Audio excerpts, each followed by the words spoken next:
والصلاة والسلام على سيد الأنبياء والمرسلين وعلى آله وأصحابه أجمعين أما بعد أعوذ بالله من الشيطان الرجيم بسم الله الرحمن الرحيم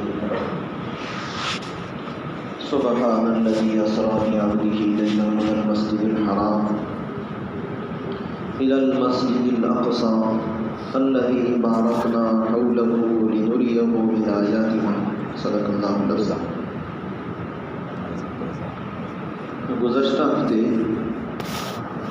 معراج کے متعلق کچھ باتیں ہمارے سامنے آئی تھیں کہ نبی صلی اللہ علیہ وسلم براق کے ذریعے بیت اللہ سے مسجد اقصیٰ پہنچے، یعنی مکہ مکرمہ سے بیت المقدس پہنچے، اور پھر ایک سیڑھی لائی گئی جس کو اصل معراج کہتے ہیں۔ اس سیڑھی پر بیٹھ کر نبی صلی اللہ علیہ وسلم بیت المقدس سے آسمانوں کی طرف روانہ ہوئے۔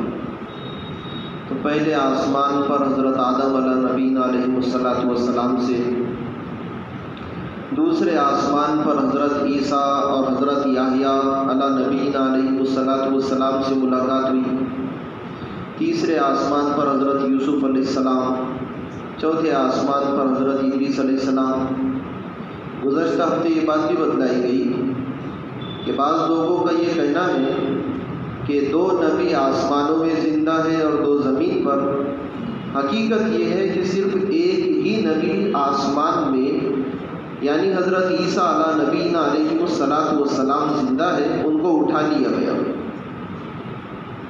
رہا یہ مسئلہ کہ زمین پر دو نبی حضرت الیاس اور حضرت خضر علیہ نبینا علیہ السلام، تو گزشتہ ہفتے یہ بات بتلائی گئی، وہ خود کہتے ہیں، حضرت خضر خود بیان کرتے ہیں کہ اللہ تعالیٰ نے ہماری روحوں کو قبض کر لیا، اللہ تعالیٰ نے ہم کو موت دے دی۔ حضرت الیاس اور میں یعنی حضرت خضر دونوں مر چکے ہیں، لیکن اللہ تعالیٰ نے ہماری روحوں کو قوت اور طاقت دی ہے۔ جب کوئی مسلمان راستہ بھٹک جاتا ہے اور ہمارا دل چاہتا ہے کہ ہم اس بھولے ہوئے کو راستہ بتلائیں، تو اللہ تعالیٰ ہمارے جسم کو ایک شکل دے کر ہماری روحوں کے ساتھ اس کو جوڑ دیتے ہیں۔ اللہ تعالیٰ ہمارے جسم کو ایک شکل دے کر ہماری روحوں کے ساتھ جوڑ دیتے ہیں، پھر ہم اس جسم اور روح کے ساتھ اس بھٹکے ہوئے مسلمان کی رہنمائی کرتے ہیں، اور پھر جیسے پہلے تھے ویسے ہو جاتے ہیں۔ تو پوری بات کا خلاصہ یہ ہے کہ صرف ایک ہی نبی آسمان میں زندہ ہے، اور وہ ہے حضرت عیسیٰ علیہ نبینا علیہ السلام۔ پھر پانچویں آسمان پر حضرت ہارون علیہ السلام سے، اور چھٹے آسمان پر حضرت موسیٰ علیہ السلام سے، اور وہ پوری تفصیل ساتویں آسمان پر حضرت ابراہیم علیہ نبینا علیہ السلام سے ملاقات ہوئی۔ تو آپ نے ساتویں آسمان پر دیکھا کہ ایک بیری کا درخت ہے۔ ایک قول یہ ہے کہ بیری کا درخت چھٹے آسمان پر ہے، اور ایک قول یہ ہے کہ اس کی جڑ چھٹے آسمان پر ہے، اور اس کا جو سرا ہے وہ ساتویں آسمان پر ہے۔ اب ہم اس کے لمبائی کا اندازہ لگائیں، جتنا زمین اور آسمان کے درمیان میں فاصلہ ہے، ایسا ہی چھٹے اور ساتویں آسمان کے درمیان میں فاصلہ ہے۔ یہ جو ہم کو نظر آتا ہے یہ آسمان نہیں، یہ تو بادل ہے۔ آسمان تو بہت اونچا ہے۔ جو لوگ حج عمرے کو گئے ہوں گے یا بیرون سفر کیا ہوگا، انہوں نے دیکھا ہوگا کہ جب جہاز اڑتا ہے تو بعض مرتبہ جہاز کی اڑان ان بادلوں کے اوپر ہوتی ہے۔ تو یہ جو بادل ہم کو نظر آتے ہیں یہ آسمان نہیں ہے، آسمان تو اس سے اونچا ہے۔ تو جیسے زمین اور آسمان کے درمیان میں بہت بڑا فاصلہ ہے، ایسے ہی چھٹے اور ساتویں آسمان کے درمیان میں لمبا فاصلہ ہے۔ تو ایک قول یہ ہے کہ کہ وہ جو بیری کا درخت ہے اس کی جڑ چھٹے آسمان پر اور اس کا سیرا 7ویں آسمان پر۔ ایک قول یہ ہے کہ اس کی جڑ چھٹے آسمان پر اور اس کا جو سرا ہے وہ اللہ تعالیٰ کے عرش کی جڑ میں ہے۔ جیسے ہمارے یہاں کالم بناتے ہیں، گڈھے کھودتے ہیں تو اس کی جڑ ہے، اس کی تہ ہے، اس کا نچلا حصہ ہے، تو ایسے ہی اس بیری کے درخت کا جو سرا ہے وہ عرش کی جڑ میں ہے، عرش کی تہ میں، عرش کے نیچے ہے۔ اب وہ بیری کا درخت کیسے ہے؟ گزشتہ یہ بات بتلائی گئی تھی۔ ایک قول یہ ہے کہ اس بیری کے درخت پر اللہ تعالیٰ نے لباس اور زیورات کو لٹکا دیا۔ ہمارے بیری کے درخت پر بیر لٹکتے ہیں، اس بیری کے درخت پر بیر تو ہے ہی، ساتھ میں زیورات لٹکے ہوئے ہیں۔ جس آدمی کا جو دل چاہے گا وہ اس زیور کو استعمال کر لے گا، اور اس بیری کے درخت پر جہاں بیر لٹکے ہوئے ہیں وہیں پر اس بیری کے درخت پر اللہ تعالیٰ نے عمدہ اور قیمتی لباسوں کو لٹکا دیا۔ اور منتخب میں آپ نے ایک روایت پڑھے سنے ہوگی، اللہ کے نبی صلی اللہ علیہ وسلم کا ارشاد ہے کہ جنتی عورت کا دوپٹہ، صرف دوپٹہ، جنتی عورت کا دوپٹہ دنیا اور دنیا کی تمام چیزوں سے زیادہ قیمتی ہے۔ صرف اپنا گاؤں نہیں، پوری دنیا کا سونا چاندی جمع کر لو، پوری دنیا کا، تو پوری دنیا کا سونا چاندی، روپیے، پیسے، غلہ اور اناج، کھیتی باڑی، مکان پلاٹ سب اکٹھا کر لے اور یہ پوری رقم ملا کر اگر ہم جنتی عورت کا ایک دوپٹہ خریدنا چاہیں، اللہ کے نبی صلی اللہ علیہ وسلم فرماتے نہیں خرید سکتے۔ جنتی عورت کا دوپٹہ خیر من الدنیا وما فیہا، دنیا اور جو کچھ دنیا میں ہے اس سے بہتر ہے۔ ایک روایت میں یہ ہے کہ وہ بیری کا ایک پتا اگر آسمان سے زمین پر گر جائے، وہ بیری کا ایک پتا اگر آسمانوں سے زمین پر گر جائے تو ایک پتے کی وجہ سے پوری دنیا روشن ہو جائے۔ جیسے چھوٹا سا سورج پوری دنیا کو روشن کر دیتا ہے، ایسے ہی وہ بیری کا ایک پتا اگر آسمان سے درخت سے ٹوٹ کر زمین پر گر جائے تو ایک پتا پوری دنیا کو روشن کر دے۔ پھر اس درخت کے اوپر جنت ہے، جنت سدرۃ المنتہا یعنی بیری کے درخت کے اوپر ہے۔ گزشتہ یہ بات بتلائی گئی تھی کہ اس بیری کے درخت کو کہتے ہیں سدرۃ المنتہا۔ سدرہ کے معنی بیری کے درخت اور منتہا کے معنی انتہا، ہر چیز کا اختتام، ختم۔ تو نیچے سے جو اعمال، جو چیزیں جاتی ہیں وہ بیری کے درخت پر جا کر رک جاتی ہے، پھر فرشتے آتے ہیں آگے لے جاتے ہیں۔ اللہ تعالیٰ کی طرف سے جو فیصلے ہوتے ہیں وہ اوپر سے بیری کے پاس آ کر رک جاتے ہیں، پھر وہ نیچے فرشتے لے کر آتے ہیں۔ تو سدرۃ المنتہا کا مطلب ہے بیری کا ایسا درخت کہ نیچے سے جانے والی چیزیں وہاں جا کر رک جائے اور اوپر سے آنے والی چیزیں وہاں آ کر رک جائے، اس لیے اس کو سدرۃ المنتہا کہتے ہیں۔ ایک حدیث میں ہے کہ سدرۃ المنتہا کے اوپر کیا ہے وہ فرشتوں کو بھی نہیں معلوم۔ سدرۃ المنتہا کے اوپر کیا ہے وہ فرشتوں کو بھی نہیں معلوم۔ اور جب نبی صلی اللہ علیہ وسلم سدرۃ المنتہا پر پہنچے تو وہ لائٹنگ اور عجیب طرح سے اس کو اللہ تعالیٰ نے مزین کیا تھا، اس کو سجایا تھا، اور اس میں ایک قسم کی میوزک، موسیقی، اس میں جیسے ہمارے یہاں پر موسیقی میوزک بجتا ہے، ایسے بیری کے درخت کے پتے جب ہلتے تھے اور ہوائیں چلتی تھی تو اس میں موسیقی کی آواز پیدا ہوتی تھی، کلر بھی عجیب، آواز بھی عجیب۔ نبی صلی اللہ علیہ وسلم جب سدرۃ المنتہا سے آگے پہنچے ہیں تو صریف الاقلام ایک جگہ ہے۔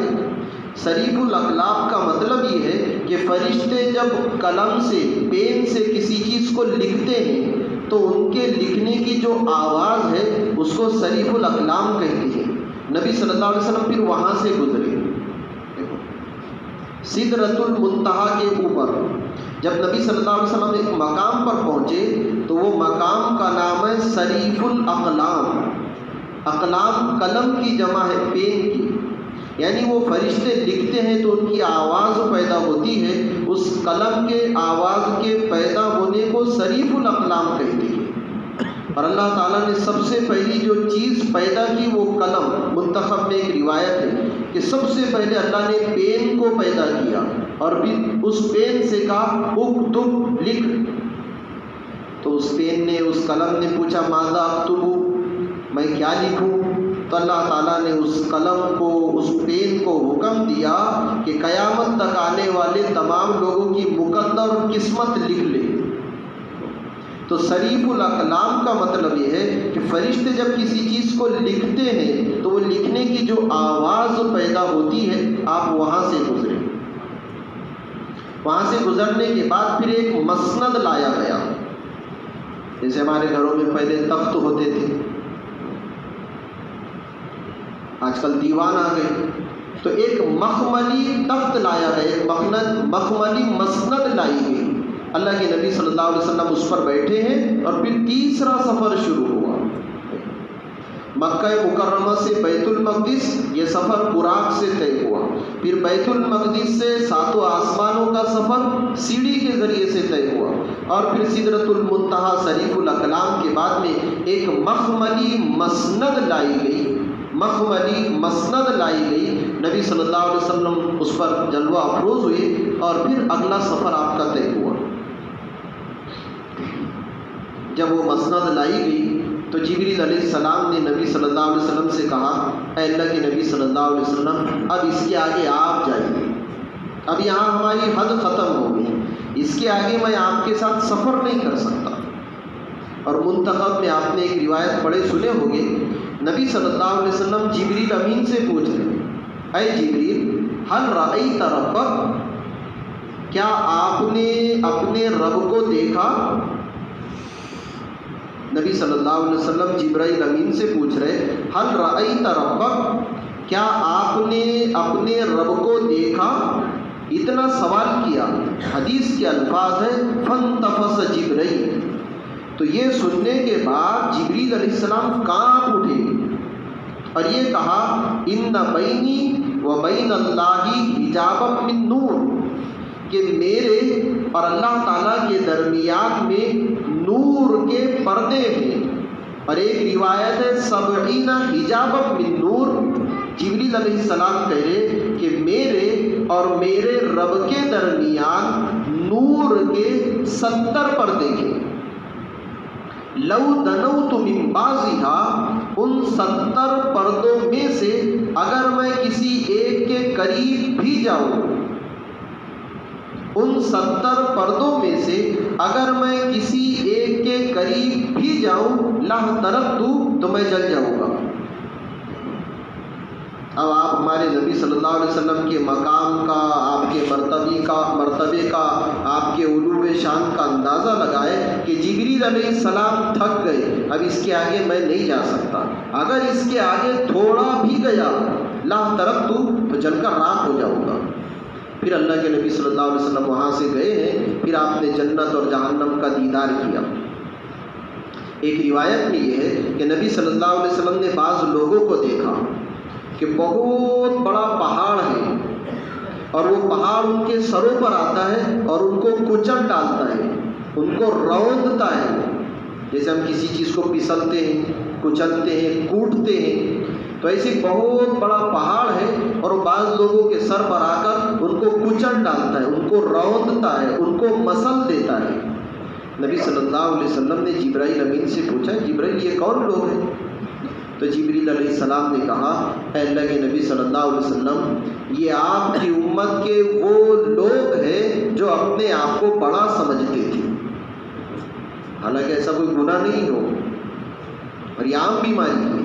جبرائیل علیہ السلام کہہ رہے یہ وہ لوگ ہیں جن کے بدن کو اور جن کے سروں کو بڑے بڑے پہاڑوں سے کچلا جا رہا ہے، یہ اپنے آپ کو بڑا سمجھتے تھے، یہ متکبر تھے، یہ تکبر کیا کرتے تھے.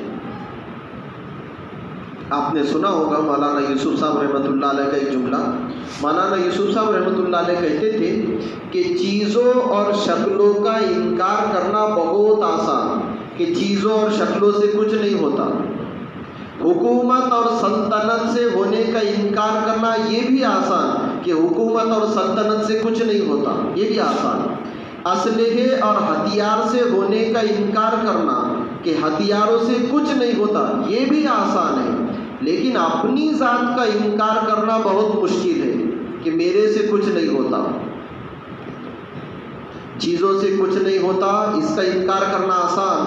حکومتوں سے کچھ نہیں ہوتا، اس کا انکار کرنا آسان. اسلحے اور ہتھیاروں سے کچھ نہیں ہوتا، اس کا انکار کرنا آسان. لیکن میری ذات سے کچھ نہیں ہوتا، بہت بھاری کام ہے. اپنے ذات کی نفی، یہ بہت مشکل کام ہے. تو جبرائیل امین سے جب پوچھا گیا یہ کون لوگ ہیں، تو کہا یہ وہ لوگ ہیں جو اپنے آپ کو بڑا سمجھتے تھے. پھر جب آپ آگے گزرے ہیں تو آپ نے دیکھا کہ بہت بڑا گٹھڑا، بہت بڑے بڑے بھارے، ایک آدمی ان کو لے کر اپنے سروں پر رکھتا ہے اور پھر گر جاتا ہے، جس کی وجہ سے وہ کچلا جاتا ہے. بہت بڑی بڑی گٹھڑیاں، بہت بڑے بڑے بھارے اپنے سروں پر اٹھاتا ہے اور اٹھ نہیں سکتے، زمین پر گر جاتا ہے، جس کی وجہ سے زخمی ہو جاتا ہے، بدن چورا چور ہو جاتا ہے. نبی صلی اللہ علیہ وسلم پوچھ رہے یہ کون لوگ ہیں؟ تو جبرائیل علیہ السلام نے کہا یہ وہ لوگ ہیں جن کے پاس لوگ امانتیں رکھا کرتے تھے اور یہ ان امانتوں میں خیانت کیا کرتے تھے. پھر آپ کا گزر ہوا تو آپ نے دیکھا کہ بعض لوگ وہ ہیں جن کے پاس پکا ہوا گوشت ہانڈی میں رکھا ہوا ہے اور دوسری ہانڈی میں کچا اور سڑا ہوا بدبودار گوشت رکھا ہوا ہے.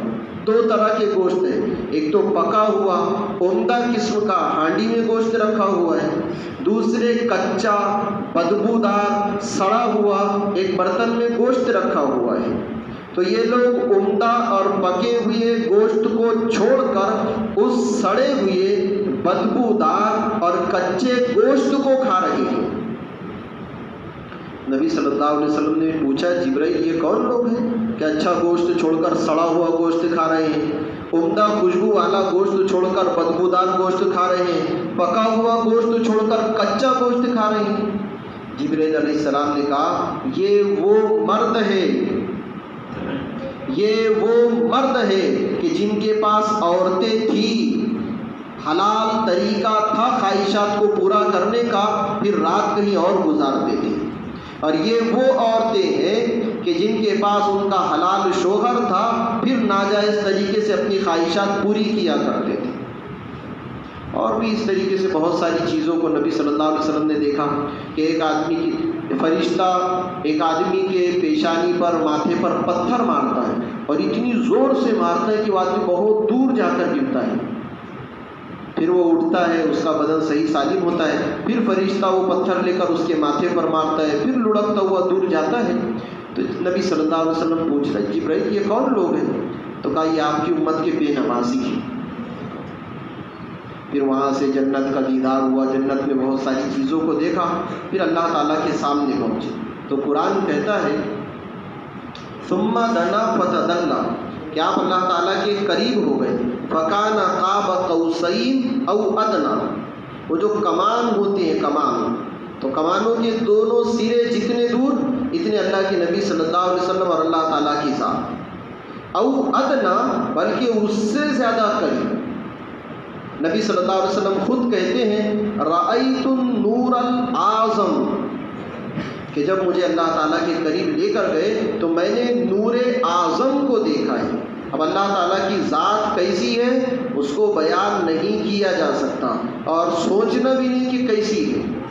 اس لیے علماء نے بہت بڑی بات لکھی ہے کہ جو لوگ اللہ تعالیٰ کی ذات میں غور کریں گے، جو لوگ اللہ تعالیٰ کی ذات میں غور کریں گے تو وہ گمراہ ہو جائیں گے.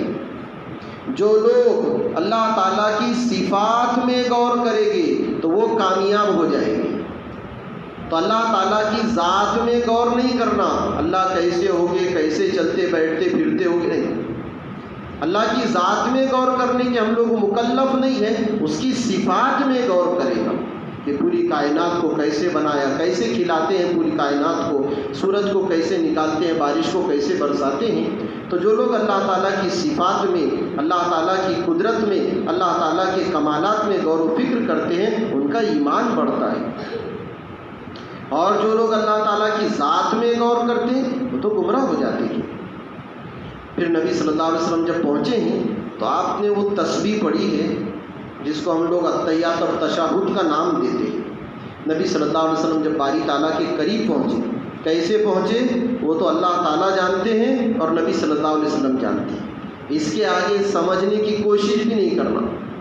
جب وہاں پہنچے تو نبی صلی اللہ علیہ وسلم نے 3 جملے کہے، التحیات للہ والصلوات والطیبات۔ اے اللہ میری زبانی تمام عبادتیں تیرے لیے، التحیات للہ، میری زبانی تمام عبادتیں تیرے لیے، یعنی قولی عبادتیں، قولی عبادت سب کی سب تیرے لیے، والصلوات، اور میری بدنی تمام عبادتیں بھی تیرے لیے، والطیبات، اور میری تمام مالی عبادتیں بھی تیرے لیے۔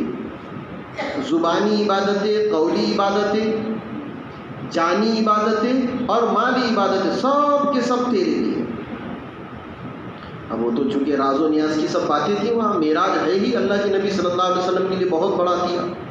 تو نبی صلی اللہ علیہ وسلم نے 3 جملے کہے، التحیات للہ والصلوات والطیبات۔ اے اللہ میری تمام قولی عبادتیں تیرے لیے، یعنی زبان سے نکلنے والی ایک ایک عبادت تیرے لیے، اور میری بدنی تمام عبادتیں تیرے لیے، نماز پڑھنا، لوگوں سے ملاقات کرنا، خندہ پیشانی سے بات چیت کرنا، جتنی بدنی عبادتیں وہ سب تیرے لیے، والطیبات، اور میری تمام مالی عبادتیں تیرے لیے۔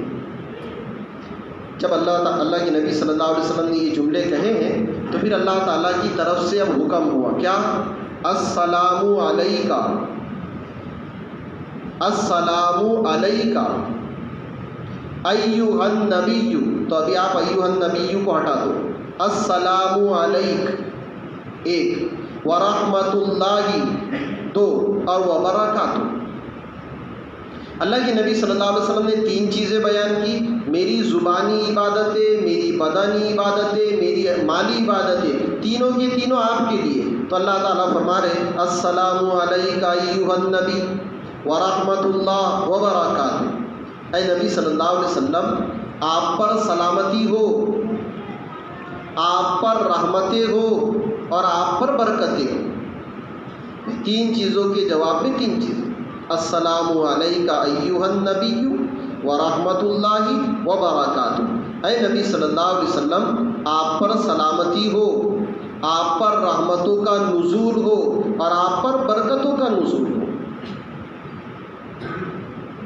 علماء نے جب ان چیزوں کو بیان کیا تو ایک بات لکھی ہے نیچے، قربان جائے ہم سب اور پوری کائنات۔ قربان جانے کا کیا مطلب؟ ہم مر مٹ جائے ہمارے نبی صلی اللہ علیہ وسلم کے لیے، ہم مر مٹ جائے، قربان ہونے کا مطلب قربان جائے ہم سب اور پوری کائنات، مر مٹ جائے ہم سب اور پوری کائنات نبی صلی اللہ علیہ وسلم کی ایک ایک ادا پر۔ کیا کہہ رہے ہیں؟ السلام علینا، اے اللہ تو نے مجھ پر تو سلامتی بھیج دیا، تو نے مجھ پر تو رحمت بھیج دیا، تو نے مجھ پر تو برکتوں کے نزول کا وعدہ کر لیا، پھر میری امت السلام علینا، کہ اللہ مجھ پر سلامتی ہو، وعلی عباد اللہ الصالحین، اور میری امت کے نیک لوگوں پر بھی سلامتی ہو۔ مجھ پر تیری رحمت ہو تو میری امت کے نیک لوگوں پر بھی تیری رحمت ہو، مجھ پر اگر برکتوں کا نزول ہو تو میری امت کے نیک لوگوں پر بھی برکتوں کا نزول ہو۔ علماء نے لکھا ہے کہ نبی صلی اللہ علیہ وسلم دنیا میں تو امت کو نہیں بھولے، جب راز و نیاز کی جگہ تھی وہاں پر بھی نبی صلی اللہ علیہ وسلم ہم کو، اب دیکھو ہمارا عجیب حال ہے، کہاں کہاں بھولے ہو۔ پھر وہاں پر نبی صلی اللہ علیہ وسلم کو 3 تحفے ملے، ایک نماز کا 50 نماز، ایک سورہ بقرہ کا آخری حصہ آمن الرسول سے، اور تیسرا تحفہ نبی صلی اللہ علیہ وسلم کو یہ ملا ہے کہ آپ کی امت میں جو شرک نہیں کرے گا، آپ کی امت میں جو شرک نہیں کرے گا میں اس کو جہنم میں ہمیشہ نہیں رکھوں گا۔ آپ کی امت میں جو شرک نہیں کرے گا میں اس کو جہنم میں ہمیشہ نہیں رکھوں گا۔ کسی وجہ سے اگر جہنم میں چلا گیا تو سزا بھگتنے کے بعد پھر اس کو دوبارہ جنت میں داخل کر دوں گا۔ یہ 3 تحفے ملے۔ پھر آپ لوگوں نے وہ سنا ہوگا کہ واپس جب آئے ہیں تو موسیٰ علیہ السلام ملے، بھئی کیا ہوا؟ بولے 50 نمازیں ملی۔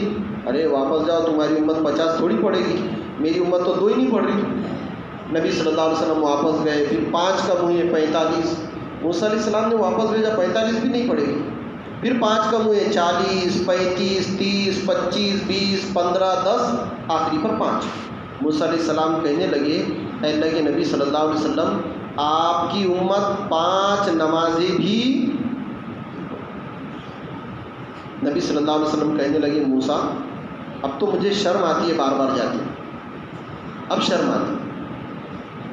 پھر اللہ تعالیٰ کی طرف سے حکم ہوا اے محمد صلی اللہ علیہ وسلم، ہم نے نمازیں تو 50 ہی فرض کی، نمازیں تو ہم نے 50 ہی فرض کی، آپ کی امت میں سے جو 5 نمازیں پابندی اور اہتمام سے پڑھے گا اس کو 50 نماز پڑھنے کا ثواب ملے گا، 50 نماز۔ تو جب اللہ کے نبی صلی اللہ علیہ وسلم نے یہ کہا السلام علینا وعلی عباد اللہ الصالحین، تو فرشتوں نے سنا، تو فرشتے کہنے لگے اشہد ان لا الہ الا اللہ واشہد ان محمدا عبدہ ورسولہ۔ اب یہ پورا ملا کر تشہد بن گیا۔ شروع کے 3 کلمے نبی صلی اللہ علیہ وسلم کے التحیات للہ والصلوات والطیبات، پھر اس کے بعد اللہ تعالیٰ کے کلمے السلام علیک ایھا النبی ورحمۃ اللہ وبرکاتہ، پھر اس کے بعد نبی صلی اللہ علیہ وسلم نے فرمایا السلام علینا وعلی عباد اللہ الصالحین، اور یہ جو آخری کلمے ہیں اشہد ان لا الہ الا اللہ واشہد ان محمدا عبدہ ورسولہ، یہ فرشتوں کے کلمات ہیں۔ اب آپ نے اپنے یہاں پر دیکھا ہوگا جب ہم لوگ اتحیات میں بیٹھتے ہیں تو بعض لوگوں کو دیکھنا، ابھی دیکھنا آپ نے اتحیات میں بیٹھے، بس ابھی بیٹھا اور انگلی اٹھا لیا، دیکھنا آپ نے آج بیٹھا صرف ابھی اللہ اکبر اور بیٹھنے کے فوراً بعد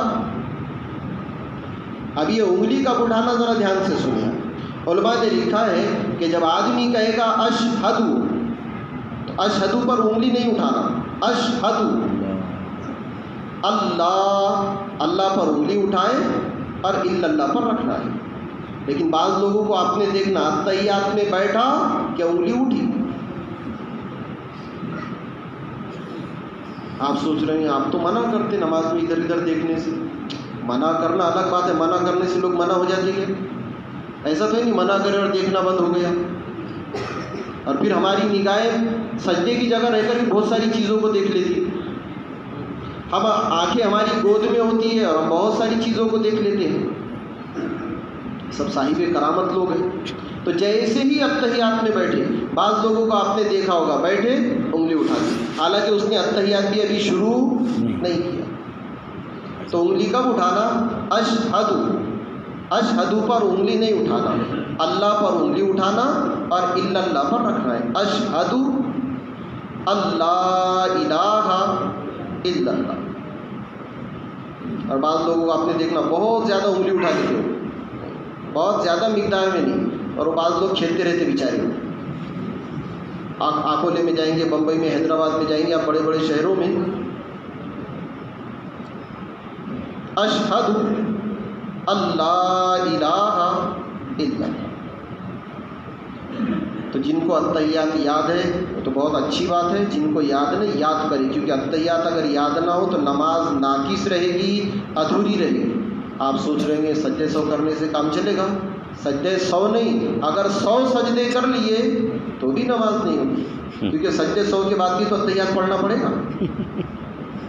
تو اتحیات کا پڑھنا واجب ہے، اس کے بغیر نماز ناقص رہے گی، ادھوری رہے گی۔ اور جن کو یاد ہے وہ انگلی سے اشارے کو ذرا ذہن میں رکھیں. اب انگلی سے اشارہ کرتے وقت ہاتھ کی انگلیاں کیسے ہونا؟ تو یہ جو ہماری چھوٹی انگلی اور اس کے بعد کی انگلی ہے اس کو ہتھیلی سے ملا لینا، جس کو ہم اپنی زبان میں کر انگلی بولتے ہیں. چھوٹی انگلی اور اس کے بعد کی انگلی کو ہتھیلی سے ملانا، پھر بیچ کی انگلی اور انگوٹھے کو ملا لینا اور شہادت کی انگلی کو اس پر رکھنا. چھوٹی انگلی اور اس کے بعد کی انگلی کو ملا لینا، بیچ کی انگلی اور انگوٹھے کو ملا لینا، چھوٹی انگلی اور بعد کی انگلی کو ہتھیلی سے لگانا، بیچ کی انگلی اور انگوٹھے کو ملا لینا اور شہادت کی انگلی کو اس پر رکھ دینا. اشہد اللہ الہ الا اللہ. نبی صلی اللہ علیہ وسلم جب معراج سے واپس آئے تو ابو جہل کہنے لگا، جب دن نکلا تو ابو جہل کہنے لگا محمد آج کوئی نئی بات نہیں ہے کیا؟ اپنی زبان میں بعض لوگ ہوتے نا اب پھینکتا ہے. ابو جہل کہنے لگا دیکھو اب کچھ نیا لایا اس نے.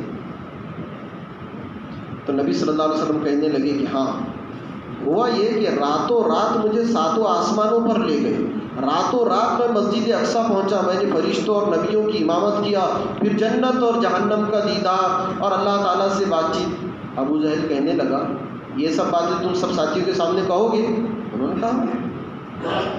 وہ تو مذاق اڑانا چاہتا تھا ابو جہل. چنانچہ ابو جہل نے اعلان کیا آؤ بھائی آؤ دیکھو اب انہوں نے نیا لائے. پھر ابو جہل کون سے مخاطب ہو کر کہنے لگا پوچھو ان سے کہ رات کی کارگزاری سنائے. نبی صلی اللہ علیہ وسلم نے پوری کارگزاری سنائی، بیت اللہ سے کیسے نکلے، مسجد اقصیٰ کیسے پہنچے، وہاں سے پھر آسمانوں کا سفر کیسے ہوا، جنت اور جہنم کی جو چیزیں آپ نے دیکھی تھی وہ سب چیزیں، اور پھر اللہ تعالیٰ سے راز و نیاز کی باتیں ہوئی. تو قوم کہنے لگی بھائی یہ تو سٹیا گیا، یہ تو پاگل ہو گیا، یہ تو جھوٹا ہے، اور عجیب عجیب الزامات لگائے.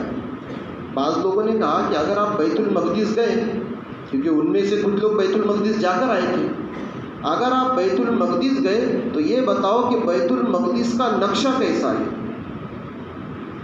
اور ہم سب جانتے ہیں کہ آدمی جب پہلی مرتبہ کسی جگہ جاتا ہے تو پورا نقشہ ذہن میں، اچھا وہ مسجد دیکھنے نہیں گئے تھے نا، ان کا سفر تو آگے کا تھا. اب ہم سے کوئی سوال کرے کہ فلاں مسجد میں پنکھے کتنے ہیں تو ہم تھوڑی بتائیں گے، لائٹنگ کتنی ہم تھوڑی بتائیں گے. تو وہ لوگ بے تکے سوالات کرنے لگے.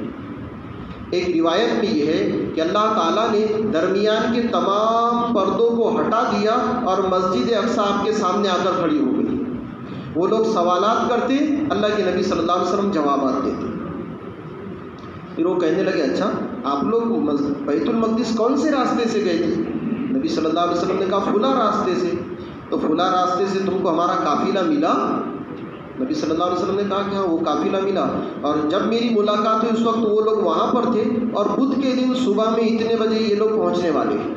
بدھ کے دن صبح میں آپ کا قافلہ اتنے بجے پہنچے گا، اور سب سے پہلا جو اونٹ اور گھوڑا ہوگا وہ اس کلر کا ہوگا، اور اس پر بیٹھا ہوا آدمی ایسا ہوگا. پوری تفصیلات.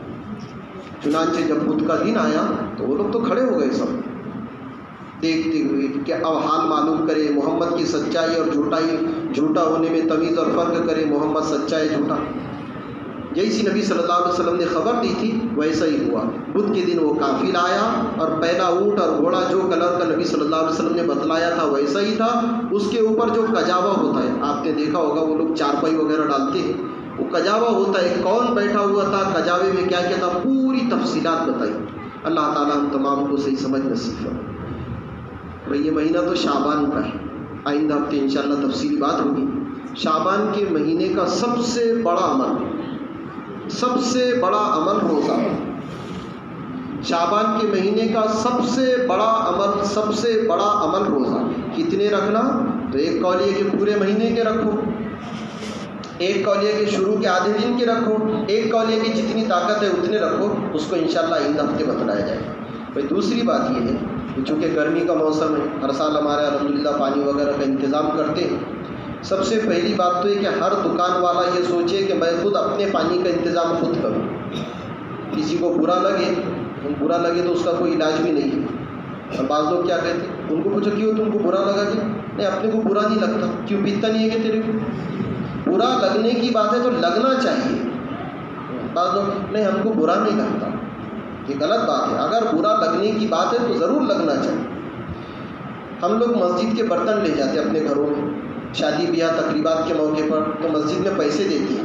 وہ برتن جب ہم یہاں استعمال کرتے, شب گزاری میں جماعتیں آتی ہے, کھانا کھاتی ہے, پیسے نہیں دیتے.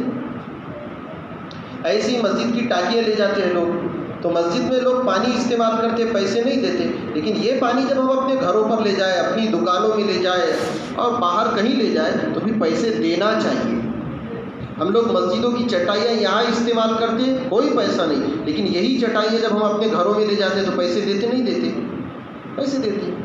کتنے گاؤں, کتنے علاقوں کے بارے میں آپ نے سنا ہوگا کہ وہ مسجدوں کا پانی مسجدوں میں استعمال کرتے ہیں, کوئی مطالبہ نہیں, لیکن جب باہر لے کر جاتے ہیں تو مسجد کے ڈبے میں پیسے ڈالتے ہیں.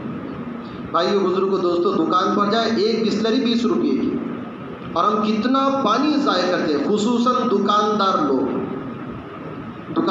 بہت پانی, بڑی مقدار میں پانی لے جاتے ہیں. اس لیے جتنے لے جاتے ہیں ان سب سے گزارش ہے, ہونا تو یہ چاہیے تھا کہ اللہ کے گھر میں ہم پانی کا انتظام کرتے, لیکن عجیب حال یہ کہ ہم لوگ یہاں سے پانی لے کر جاتے ہیں, پھر پیتے کتنا اور پھینکتے کتنا. مسجد والے منع نہیں کریں گے آپ کو, وہ ان کی ذمہ داری نہیں منع کرنا, لیکن ہر آدمی کو سمجھنا چاہیے کہ میری ذمہ داری کیا ہے. آپ نے سنا ہوگا ایک عورت نے پیاسے کتے کو پانی پلایا تو جنت میں چلے گی. ہم انسانوں کو پانی پلائیں گے تو کتنا ثواب ملے گا. اور ایک بات ذہن میں رکھیں, جتنا ثواب مسلمان کو پانی پلانے پر ہے اتنا ہی ثواب غیر مسلم کو پانی پلانے پر ہے. ایمان اور کفر نہیں دیکھا جائے گا, بس پیاس دیکھی جائے گی کہ کسی مسلمان نے کسی جاندار کو پانی پلایا, اللہ اس کی مغفرت کر دے گی. ایک روایت میں یہ ہے کہ جو مسلمان کسی سانس لینے والے کو پانی پلائے گا, سانس لینے والا چاہے وہ کتا ہی کیوں نہ ہو, سانس لینے والا چاہے خنزیر ہی کیوں نہ ہو, سانس لینے والا چاہے شرابی ہی کیوں نہ ہو, اگر کوئی مسلمان کسی سانس لینے والے کو پانی پلائے گا اللہ اس کو جنت میں پانی پلائے گا. ہر دکان والا اپنے دکان پر پانی کا انتظام خود کرے. مسجد کا پانی جماعت کے لیے اور مصلیوں کے لیے چھوڑ دیں. آپ مسجد میں آؤ, جتنا پانی پینا ہے آپ کو پی لیں, مسجد کا پانی باہر نہیں جانا چاہیے. ہم لوگ مسجد کے پنکھے استعمال کرتے, مسجد والے کوئی مطالبہ نہیں کرتے, لیکن وہی لائٹ جب ہم اپنے دکانوں میں لگاتے تو پیسے دیتے نہیں دیتے. بعض لوگ سوچتے نہیں لوگ مسجدوں میں تو پانی پی رہے, تو لوگ مسجدوں میں بھی پنکھے استعمال کر رہے, پھر دکانوں میں بھی فری میں لگاؤ پنکھے, ایک وائر ڈال دو مسجد میں. مسجد کی چیزیں آپ مسجد میں استعمال کرو, مسجد کے باہر نہیں. سب سے ایک گزارش یہ, سب سے چھوٹے بڑے چاہے دکاندار ہو نہ ہو, مسجد کا پانی ہم مسجد میں استعمال کریں. اور اگر کوئی مجبوری ہے ہم کو مسجد کا پانی ہم باہر لے جا رہے ہیں تو مسجد کے کمیٹی سے اجازت لینا.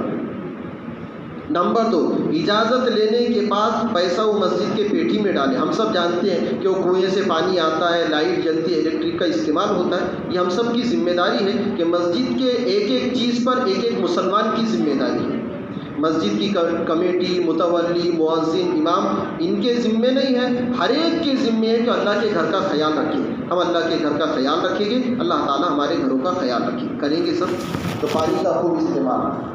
دیکھو نا, آپ غیر مسلم لوگ کتنا انتظام کرتے. ایک روایت میں یہ ہے کہ جو کسی پیاسے کو پانی پلائے گا اللہ اس کو حوض کوثر کا پانی پلائے گا.